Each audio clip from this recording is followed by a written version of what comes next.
오전 시간에 우리는 스가랴서 14장 그리고 16절과 21절의 말씀에 의거해서 두 가지 질문을 살펴봤습니다. 제가 여기 칠판에 적어놨는데요.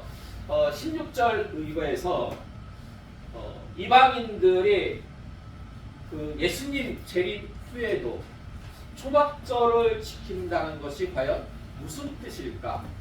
그리고 21절의 말씀 의거해서 만군의 여호와의 저는 과연 어디일까 하는 것이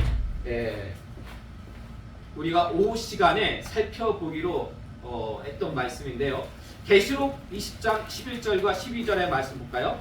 계시록 20장 11절과 12절의 말씀 함께 봉독하겠습니다. 시작!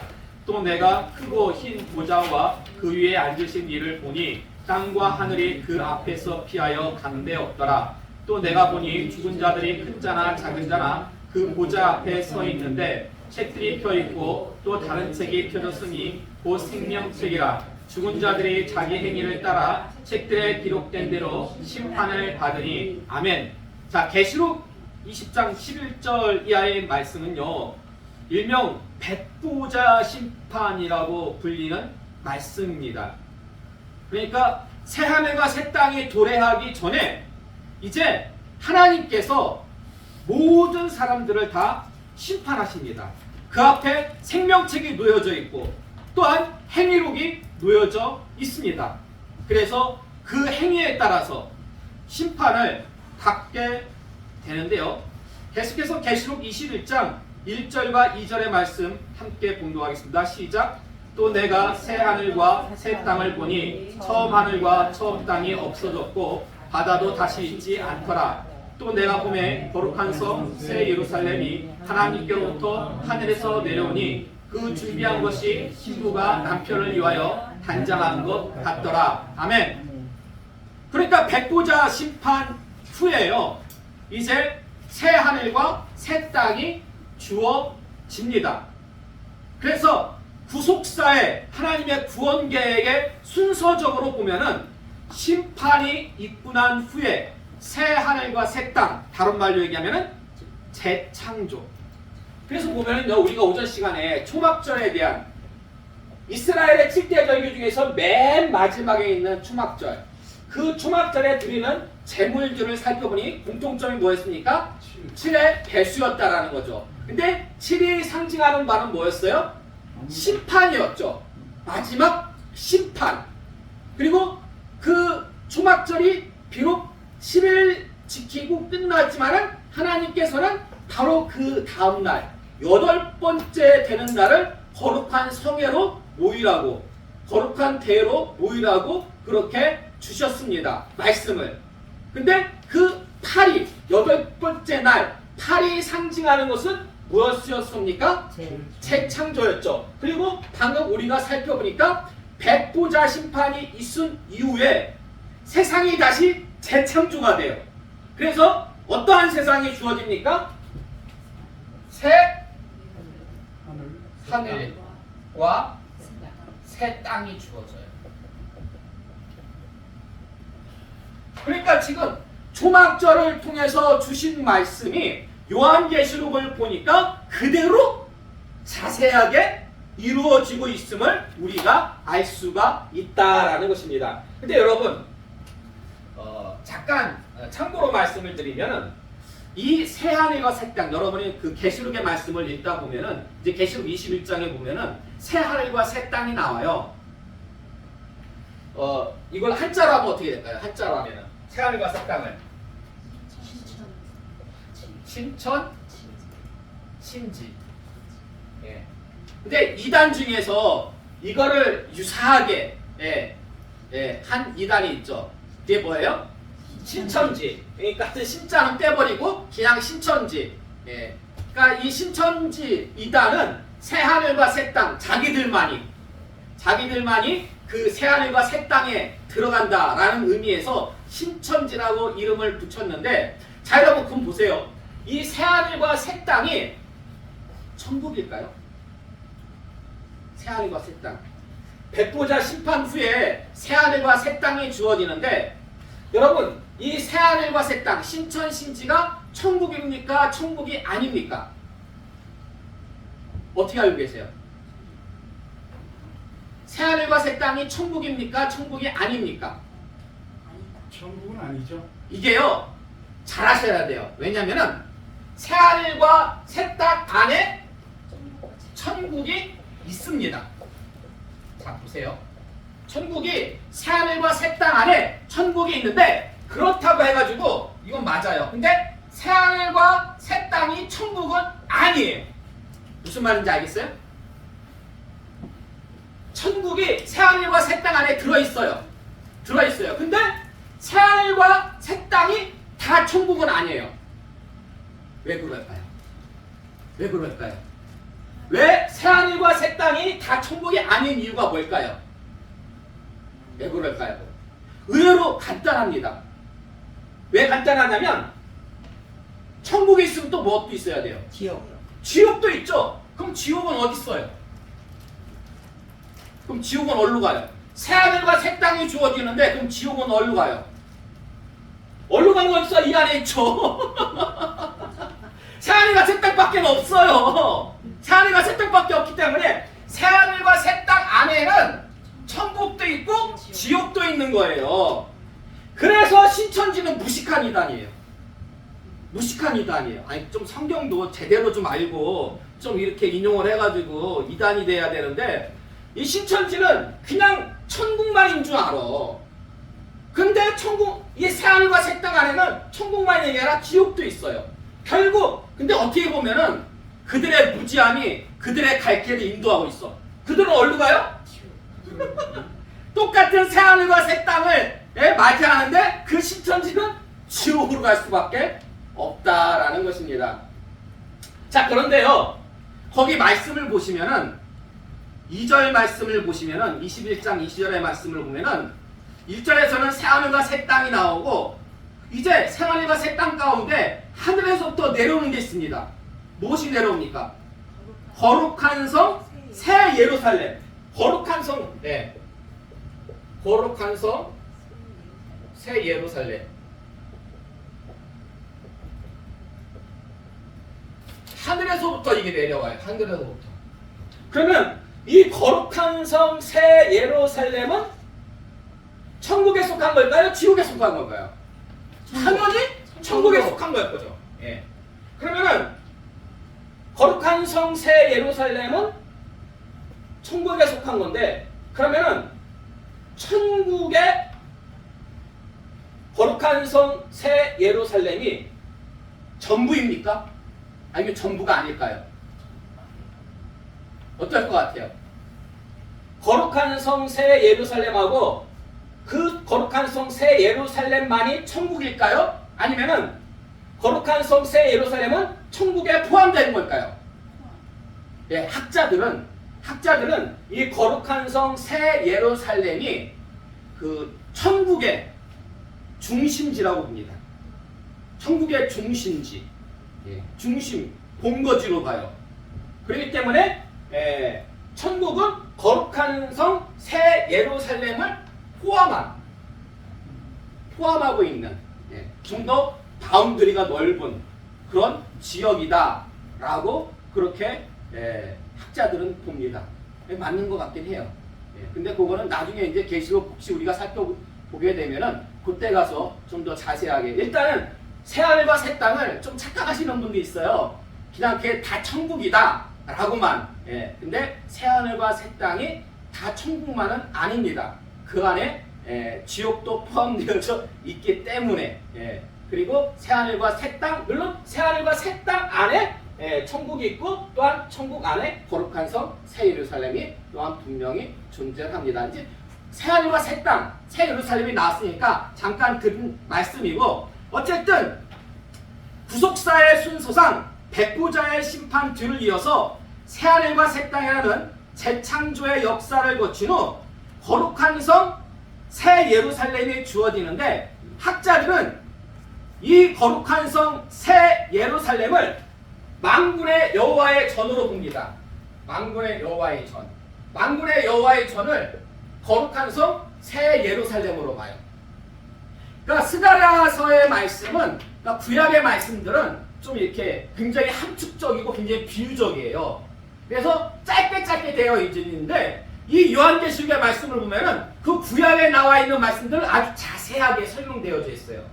그러니까 이게 만군의 여호와의 전 스가랴서 14장 21절의 말씀은 스가랴 맨 끝에 있는 말씀이에요. 맨 마지막 장, 맨 마지막 절 말씀이에요. 그렇기 때문에 그때 당시에는 이 만군의 여호와의 전이 도대체 뭘까? 구약의 이스라엘 백성들은 잘 몰랐어요. 근데 신약으로 넘어와가지고 이제 사도 요한이 요한계시록을 기록하고 보니까 아하, 이 만군의 여호와의 전이 바로 거룩한 성 새 예루살렘을 의미하는구나 라고 그렇게 알 수가 있게 된 겁니다. 자, 그런데요, 계시록 21장 3절과 4절의 말씀 볼까요? 계시록 21장 3절과 4절의 말씀 함께 봉독하겠습니다. 시작. 내가 들으니 보좌에서 큰 음성이 나서 이르되 보라, 하나님의 장막이 사람들과 함께 있음에 하나님이 그들과 함께 계시리니 그들은 하나님의 백성이 되고 하나님은 친히 그들과 함께 계셔서 모든 눈물을 그 눈에서 닦아주시니 다시는 사망이 없고 애통하는 것이나 곡하는 것이나 아픈 것이 다시 있지 아니하리니 처음 것들이 다 지나갔음이러라. 아멘. 아멘. 그러니까 지금 성경에서 3절 말씀 보시면은요, 거룩한 성 새 예루살렘을 뭐라고 부릅니까? 또 뭐라고 불러요? 보라, 무엇이 사람들과 함께 있음에 하나님의 장막. 지금 성경에서 거룩한 성 새 예루살렘을 뭐라고 또 얘기하고 있냐면 하나님의 장막이래요. 하나님의 장막. 2절에서는 만군의 여호와의 전, 거룩한 성 새 예루살렘이라고 나오고 3절에서는 하나님의 장막이래요. 하나님의 장막. 그러니까 하나님의 장막이 거룩한 성 새 예루살렘이에요. 근데 여러분, 장막하면 떠오르는 절기가 뭡니까?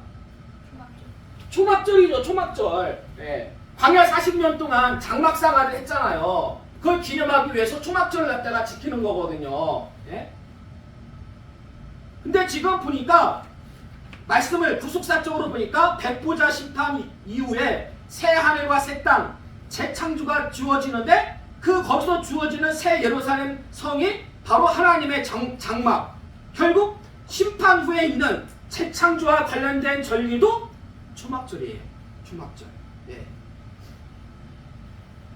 그래서 제가 볼 때 이 하나님의 장막인 거룩한 성 새 예루살렘을 초막절이 예표한다고 할 수가 있는데, 사실 4절 말씀 보시면 그런 말씀이 있어요.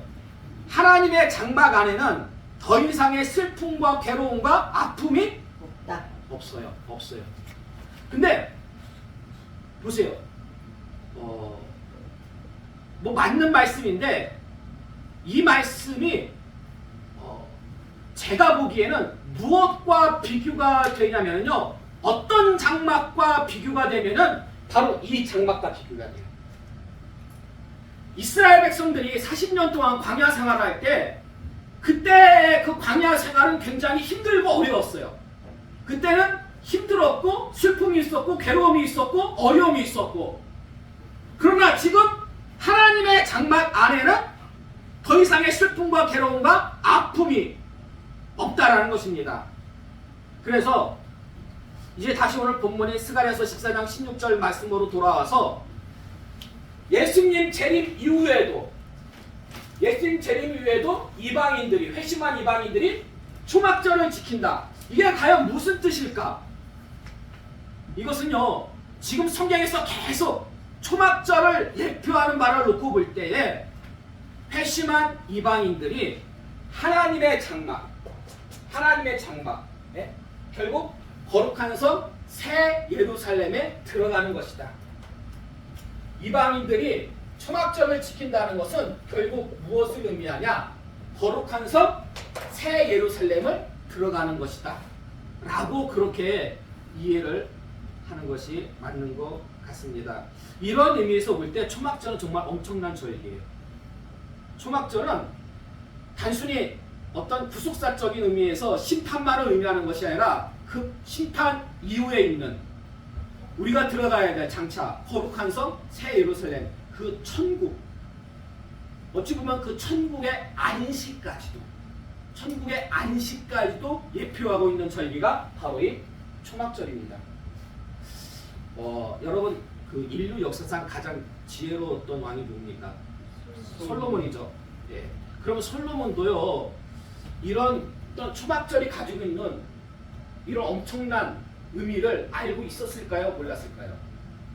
어땠을 것 같아요? 솔로몬이 알고 있었을까요? 몰랐을까요? 알았을 것 같은데요. 예. 근데 제가 대답을 해드릴 수 없어요. 그거는 우리가 궁금하시면은 뭐 직접 나중에 솔로몬을 만나서 예, 아셨는지 모르셨는지 직접 물어보시면 되는데, 근데요, 정확히는 그가 알았는지 몰랐는지 그건 몰라도 정말 초막절이 중요한 절기라는 것은 솔로몬이 알았던 것 같아요. 왜냐면 그 솔로몬의 인생 가운데서 가장 솔로몬의 인생 가운데서 가장 중요한 일, 가장 어떤 그 핵심이라고 보면은 말할 수 있는 일이 어떤 일이었을까요? 솔로몬 인생 가운데서. 성전 건축? 그렇죠. 성전 건축이죠. 성전 건축. 근데요, 솔로몬의 성전 건축하고 초막절이 연관이 있습니다. 어떻게 연관이 있는지 아세요?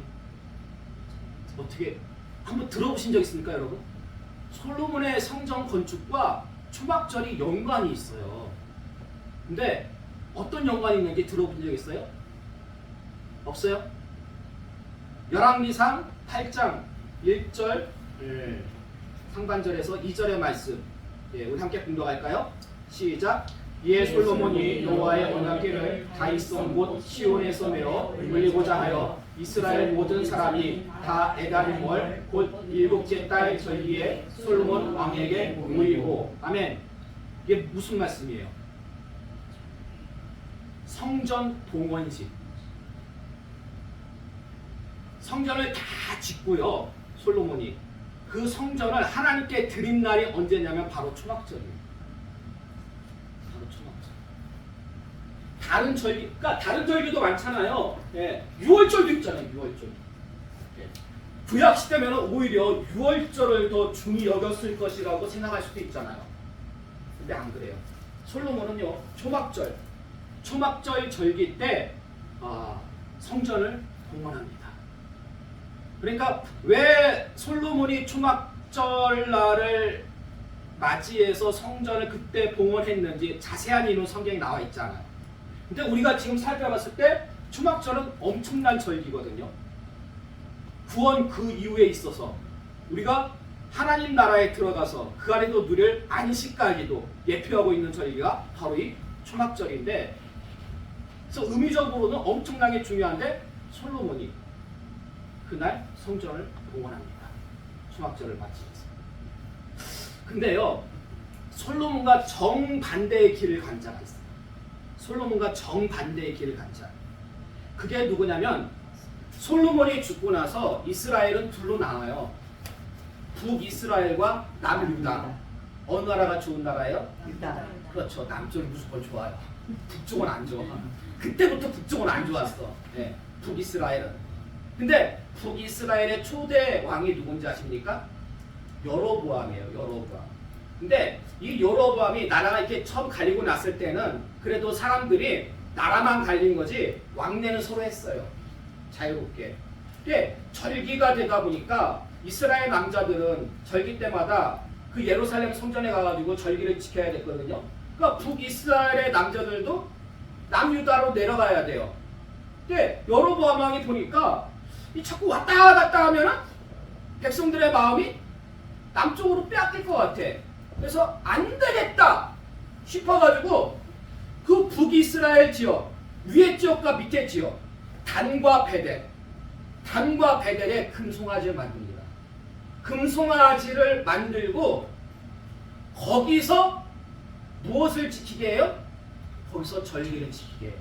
저 남유다 예루살렘까지 내려갈 필요 없이 여기서 지켜라. 자, 근데요, 열왕기상 12장 31절에서 32절의 말씀 함께 공부하겠습니다. 시작. 그가 또 성전들을 짓고 레위 자손 아닌 보통 백성으로 제사장을 삼고 여덟째 달 곧 그날 15째 달로 날 절기를 정하여 유다의 절기와 비슷하게 하고 제단에 올라가되 베델에서 그와 같이 행하여 그가 만든 송아지에게 제사를 드렸으며 그가 지은 산당의 제사장을 베델에서 세웠더라. 아멘. 이 여로보암이요. 그러니까 지금 제사장들은 다 예루살렘 성전의 중심으로 거하고 있으니까 일반 백성들로 자원자들 아무나 제사장 삼을 수 없어요. 레위 지파에서 삼아야 되는데 제사장 하고 싶은 사람 선착순 모여 제사장 모집하고 그리고 이제 베델과 단에서 하나님 앞에 절기를 지키게 하는데요. 그 절기가 어떤 절기냐면 바로 초막절이에요. 성경 보니까 자기 마음대로. 근데 초막절인데 원래 초막절은요 날짜가 언제냐면 7월에 있어요. 7월 15일이에요. 근데 지 마음대로 날짜도 바꿔버려요. 8월 15일. 8월 15일은 무슨 날이에요? 광복절. 그렇죠. 초막절이 아니에요. 광복절이지. 네? 8월 15일은 광복절이 근데 지 마음대로 7월 15일 초막절을 광복절로 갖다가 바꿔버려요. 왜요? 얼마나 하나님의 절기를 우습게 여겼으면 그 초막절 날짜까지도 바꿔버린 거예요. 날짜까지. 이게 바로 여로보암이 한 짓이에요. 반면에 솔로몬은 그 일생일대에 있어가지고 가장 중요한 성전을 초막절에 맞춰가지고 하나님께 드렸죠. 근데 여로보암은 초막절 날짜도 바꿔버렸어요. 그러자 하나님께서 그 여로보암에게 어떤 저주의 말씀을 주시는지 아십니까? 어떤 저주의 말씀?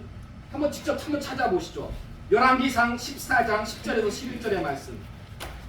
자, 하나님께서 그러한 여로보암에게 어떠한 말씀을 주셨는지 열왕기상 14장 10절에서 11절의 말씀. 제가 가진 성경 구약성경 539쪽입니다. 구약성경 539쪽. 열왕기상 14장 10절에서 11절의 말씀 함께 봉독하겠습니다. 시작. 그러므로 내가 여로보암의 집에 재앙을 내려 여로보암에게 속한 사례는 이스라엘 가운데 레인자나 노인자나 다 끊어버리되 거름더미를 쓸어버림같이 여로보암의 집을 말갛게 쓸어버릴지라. 여로보암에게 속한 자가 성읍에서 죽은즉 개가 먹고 들에서 죽은즉 공중의 새가 먹으리니 이는 여호와께서 말씀하셨음이니라 하셨나니. 아멘. 무슨 예언이에요? 저는 요 말씀을 저는 줄여가지고 성계들새라고, 이거 제가 만든 단어예요. 성계들새. 성에서 죽으면은 뭐가 먹어요? 개가 먹어. 성 밖에 들에서 죽으면은 뭐가 먹어? 그러니까 사람이 죽으면은 개한테 먹혀야 돼요? 새한테 먹혀야 돼요? 묻혀야죠. 사람은 낯설게 묻혀야지. 무슨 사람이 가축도 아니고 개한테 먹히고 새한테 먹힙니까? 근데 하나님께서 뭐라고 말씀하세요? 여로보암에게 속한, 그러니까 그 집안의 그 가문, 그러니까 한 사람이 잘못함으로 인해 가지고 그 집안의 모든 사람들이 이런 저주를 하나님으로부터 받았다라는 것입니다. 뭐 해가지고 온전하게 말씀을 순종하지 않아서, 특별히 초막절을 온전히 지키지 않은 것입니다. 초막절이 이렇게 중요한 거예요. 이렇게 중요한 거예요. 결론의 말씀을 드리도록 하겠습니다. 이 시간 나오신 여러분은 추수감사주의를 맞이해서 육적인 추수에만 감사할 것이 아니라 영적인 추수, 즉 우리는 이제 심판에서 구원받았습니다. 그래서 거룩한 성 새 예루살렘에 들어갈 수 있게 되었습니다. 바로 그 말씀이에요. 스가랴서 14장 16절의 말씀이 이방인들이 예수님 재림 후에 초막절을 지킬 것이다. 그리고 만군의 여호와의 전에 들어갈 것이다. 이 말씀은 무슨 말씀이냐? 바로 우리가 나중에 예수님께서 재림하시고 나면은 그 심판을 거쳐가지고 우리는 지옥에 가는 것이 아니라 새하늘과 새 땅을 맞이하는데 그 천국 안에 있는 거룩한 성 새 예루살렘에 우리가 들어갈 수 있게 된다라는 것입니다. 어찌 보면 추수감사 주일 안에 이 내용이 다 들어있는 거예요. 왜냐면 오늘날은 초막절 지키지 않고 추수감사 주일을 지키잖아요. 이 안에 이런 엄청난 뜻이 담겨져 있다라는 것입니다. 너무나 감사하지 않습니까? 그래서 이러한 하나님의 구원 계획이 정말 여러분의 인생과 가정과 교회에 온전히 시용되고 적용되어서 나중에 여기 다 들어가서 여러분과 제가 거룩한 성 새 예루살렘에 들어가서 그때 은혜교회 성도들 다 모이세요 할 때 여러분 다 같이 아멘. 거기서 우리 함께 하나님을 찬양하고 감사하는 귀하고 복된 모습 다 가지시기를 주님의 이름으로 축원합니다.